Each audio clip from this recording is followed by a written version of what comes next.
ಒಂದ್ಸಲ ಪ್ರ್ಯಾಂಕ್ ಮಾಡಿದ್ಮೇಲೆ ಮತ್ತೆ ಜನಗಳು ನಂಬೋದೇ ಇಲ್ಲಪ್ಪ.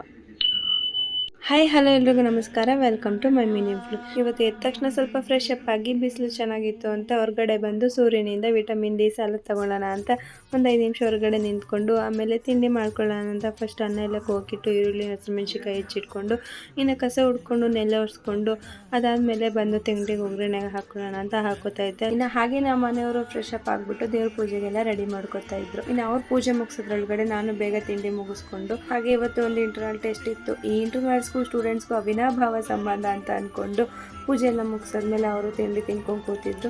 ನಾನು ರಿವಿಷನ್ ಮುಗಿಸ್ಕೊಂಡು ತಿಂಡಿ ತಿನ್ಕೊಂಡು ಪಟ್ ಅಂತ ಹೋಗಿ ನಾನು ರೆಡಿಯಾಗಿ ಬಾಕ್ಸ್ಗೆ ಹಾಕ್ಕೊಂಡು ನಾನು ಮನೆ ಬಿಟ್ಟು ಕಾಲೇಜ್ ಕಡೆ ಹೊರಟೆ. ಆಲ್ರೆಡಿ ಇವತ್ತು ಕೂಡ ಕ್ಲಾಸ್ ಸ್ಟಾರ್ಟ್ ಆಗಿತ್ತು, ಹಂಗಂಗೆ ಕೇಳ್ಕೊಂಡು ಒಳಗಡೆ ಹೋದೆ. ಇನ್ನು ಸಕ್ಸಸ್ಫುಲಿ ಇಂಟರ್ನಲ್ ಟೆಸ್ಟ್ ಬರೆದು ಕೆಳಗಡೆ ಬಂದಮೇಲೆ ಈ ಮೇಡಮ್ ಅವರೇನೋ ಕ್ವಶನ್ ಕೇಳ್ತಾ ಇದ್ರು ಎಲ್ಲರಿಗೂ. ಇನ್ನು ಆ ಕ್ವಶನ್ ಸೆಷನ್ ಮುಗಿಸ್ಕೊಂಡು ಮೇಲ್ಗಡೆ ಊಟ ಮಾಡೋಣ ಅಂತ ಬಂದ್ರೆ ಈ ಮೇಡಮ್ ಅವರು ಮಿಸ್ ಆಗಿ ನೀರು ಚೆಲ್ಲಿದ್ರು. ಸಿಕ್ಕಿದೆ ಚಾನ್ಸ್ ಅಂತ ಅವಳು ಸ್ವಲ್ಪ ರೇಗಿಸ್ಕೊಂಡು ಮನೆಗೆ ಓಡ್ಬೇಕಾರೆ ನಮ್ಮ ಕುಳ್ಳಿ ಮೇಡಮ್ ಅವರು ಬ್ಯಾಗ್ ಒಳಗಡೆನೆ ಫೋನ್ ಇಟ್ಟು ನಮ್ಮ ಮೇಲೆ ಅನುಮಾನ ಪಡ್ತಾ ಇದ್ಲು. ನೋಡಿ, ಒಂದ್ಸಲ ಪ್ರ್ಯಾಂಕ್ ಮಾಡಿದ್ಮೇಲೆ ಮತ್ತೆ ಜನಗಳು ನಂಬೋದೇ ಇಲ್ಲ ಅಂತಾರೆ, ನಮ್ಮ ಮೇಲೆ ಡೌಟ್ ಪಡ್ತಾರೆ. ಹಾಗೆ ಎಕ್ಸಾಮ್ ಹತ್ರ ಬಂತಲ್ಲ ಅಂತ ಹೇಳ್ಬಿಟ್ಟು ಇರೋ ಬರೋರೆಲ್ಲ ಹೋಗಿ ಜೆರಾಕ್ಸ್ ಅಂಗಡಿಗೆ ಮುದ್ಕೆ ಹಾಕೊಂಡು ಪ್ರಿಂಟ್ಔಟ್ಸ್ ಎಲ್ಲ ತಗೊಂಡು ಮನೆ ಕಡೆ ಬಂದ್ವಿ. ಇನ್ನು ಮನೆಗೆ ಬರೋದ್ರೊಳಗಡೆ ಮೀಶೋಯಿಂದ 2 ಪ್ರಾಡಕ್ಟ್ ಬಂದಿತ್ತು, ಅದನ್ನಲ್ಲೇ ಇಟ್ಟಿದ್ರು ಅಂತ ನಾನು ಎತ್ಕೊಂಡು ಒಳಗಡೆ ಬಂದೆ. ಈ ವ್ಲಾಗ್ ಇಷ್ಟ ಆದರೆ ಲೈಕ್ ಮಾಡಿ, ನನ್ನ ಫಾಲೋ ಮಾಡ್ಕೊಳ್ಳೋದು ಮರಿಬೇಡಿ.